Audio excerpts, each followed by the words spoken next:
Be sure to watch until the end. These creepy, chilling stories are sure to give you fright at night. It was 2 a.m. and Guy Haverson sat in his dark living room. He hadn't moved for over an hour. The accident earlier that evening kept playing over and over in his mind. The light turned red, but he was in a hurry and accelerated. An orange blur came from his right, and in a split second there was a violent jolt. Then the bicyclist rolled across his hood and fell out of sight on the pavement. Horns blared angrily, and he panicked, stepping on the gas and screeching away from the chaos into the darkness, shaken, and keeping an eye on his rearview mirror until he got home. Why did you run, you idiot? He'd never committed a crime before this, and punished himself by imagining years in jail, his career gone, his family gone, his future gone. Why not just go to the police right now? You can afford a lawyer. Then someone tapped on the front door, and his world suddenly crumbled away beneath him. They found me. There was nothing he could do but answer it. Running would only make matters worse. His body trembling, he got up, went to the door, and opened it. A police officer stood under the porch light. "Mr. Haverson?" asked the grim officer. He let out a defeated sigh. "Yes, let me—" "I am terribly sorry, but I'm afraid I have some bad news. Your son's bike was struck by a hit-and-run driver this evening. He died at the scene. I'm very sorry for your loss."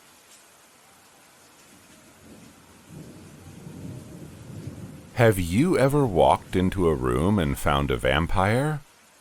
No, not the sexy kind, but a foul creature with bony limbs and pale white skin. The kind that snarls as you enter, like a beast about to pounce. The kind that roots you to the spot with its sunken hypnotic eyes, rendering you unable to flee as you watch the hideous thing uncoil from the shadows. Has your heart started racing though your legs refuse to move? Have you felt time slow as the creature crosses the room in the darkness of a blink? Have you shuddered with fear when it places one clawed hand atop your head and another under your chin so it can tilt you, exposing your neck? Have you squirmed as its rough, dry tongue slides down your cheek over your jaw to your throat in a slithering search that's seeking your artery? Have you felt its hot breath release in a hiss against your skin when it probes your pulse, the flow that leads to your brain? Has its tongue rested there, throbbing slightly, as if savoring the moment? Have you then experienced a sinking, sucking blackness as you discover that not all vampires feed on blood, some feed on memories? Well, have you? Maybe not. But let me rephrase the question. Have you ever walked into a room and suddenly forgotten why you came in? "Where are you?" I scream. Panicked, I run through the abandoned farm. I can't find her. Not in the old house, not in the barn. I run into the empty field, heart racing. As I scan the area, I run into a mound of dirt and trip, sprawling to the ground. Getting up, it hits me. Abandoned farm. I tripped over freshly tilled earth. Crouching down, I start frantically clawing with my hands. Scooping handfuls of dirt, I hit something hard. Wood. "Are you in there?" I cry, pressing my ear to the wood. I hear muffled cries. I start digging again, but realize it's taking too long. Looking around, I see a garden shed. I sprint to it, ripping the door open. I see a shovel, still caked in dirt. Probably the same one that bastard buried her with. I grab it. Running back, I start digging with purpose. Soon the wooden box is exposed. I toss the shovel and rip open the crate. She stares back at me, eyes wide. Bound, gagged, but alive. I sigh with relief. Thank God. I reach into my bag, pulling out my rag and chloroform.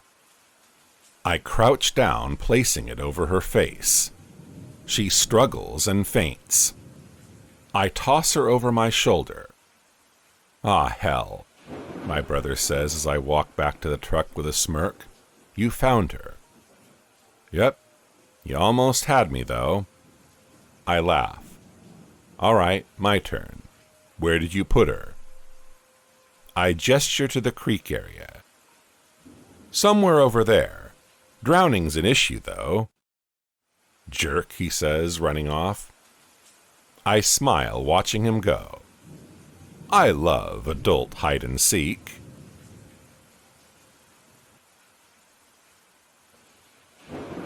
I bought a new house in the small town of Potsdam. The house was cheap, but the most important part was that I needed to get away from the city. A few months ago, I had a run-in with a stalker. While I had managed to get him arrested, I couldn't shake the feeling of eyes just constantly watching me. I felt like there were eyes everywhere, at home, at work, and on the street.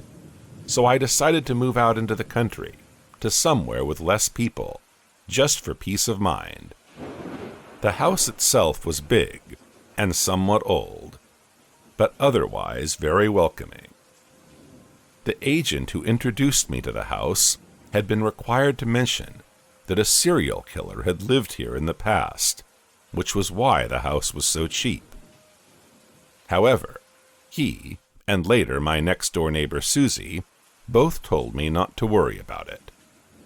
For other owners had lived in the house since then, and all of them were very happy with it. I loved the house. Its interior furnishings were beautiful and very comfortable.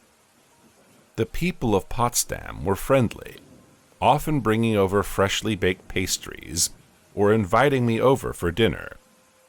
Get-togethers, they say, were the key to making sure everyone who lived in Potsdam loved it there. Yet after a week I stopped loving it. The feeling of someone watching returned, worse than before. I tried to ignore it, but soon I started losing sleep. Giant bags grew under my eyes, and I began yawning almost as much as I breathed. Susie was kind enough to let me stay at her house for a few nights. It was during this time that I heard the legend of Forrest Carter, the serial killer who had lived in my house.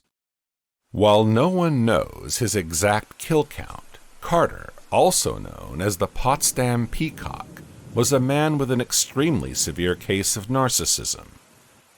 Legends say that he couldn't fall asleep if he didn't feel like he was being watched.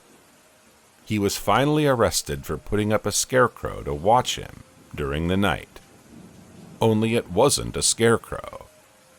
Carter had murdered a 17-year-old girl, just so her corpse could stare at him. The story gave me shivers, and after I went home, I felt like there were hundreds of pairs of eyes just watching me, no matter how I turned. Today, however, was the first day that I acted out. I was cooking breakfast when I felt the eyes. Instinctively, out of fear, I threw my kitchen knife, which lodged itself into the wall. As I pulled it out, I found myself staring at a pair of eyes, pickling in formaldehyde. I've been watching the police peel away the drywall of my house for hours now. So far, They found 152 pairs of eyes in tiny glass jars. The most terrifying thing is, each and every one was staring at me.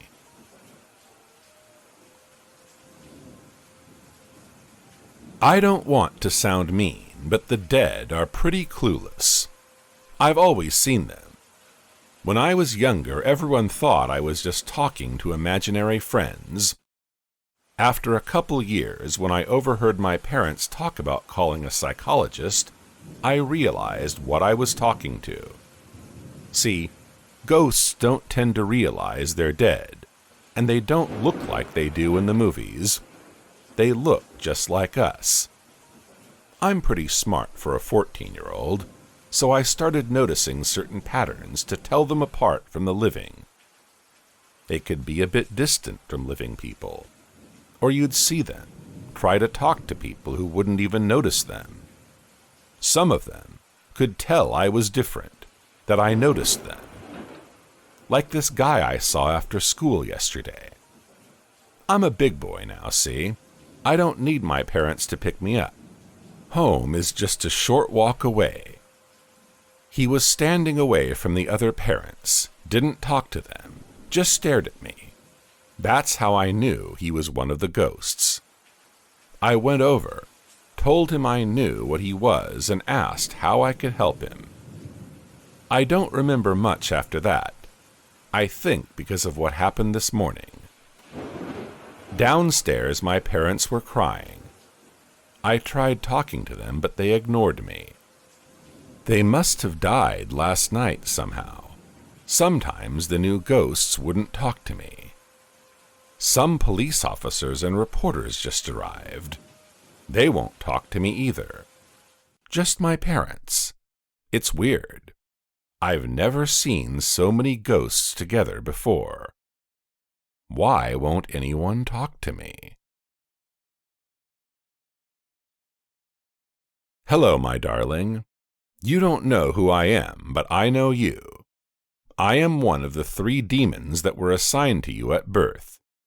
You see, some people in this world are destined for greatness, destined to live happy, amazing lives. You, I am afraid, are not one of those people, and it is our job to make sure of that. Who are we? Oh yes, of course, how rude of me. Allow me to introduce us. Shame is my younger brother, the demon on your left shoulder. Shame tells you that you're a freak, that those thoughts you have are not normal, that you will never fit in. Shame whispered into your ear when your mother found you playing with yourself as a child.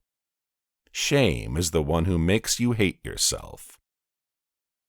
Fear sits on your right shoulder. He is my older brother, as old as life itself. Fear fills every dark corner with monsters, turns every stranger on a dark street into a murderer. Fear stops you from telling your crush how you feel.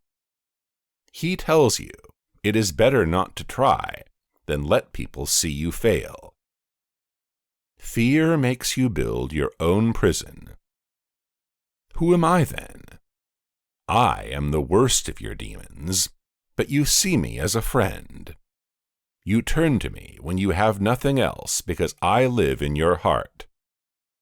I am the one who forces you to endure, the one who prolongs your torment. Sincerely,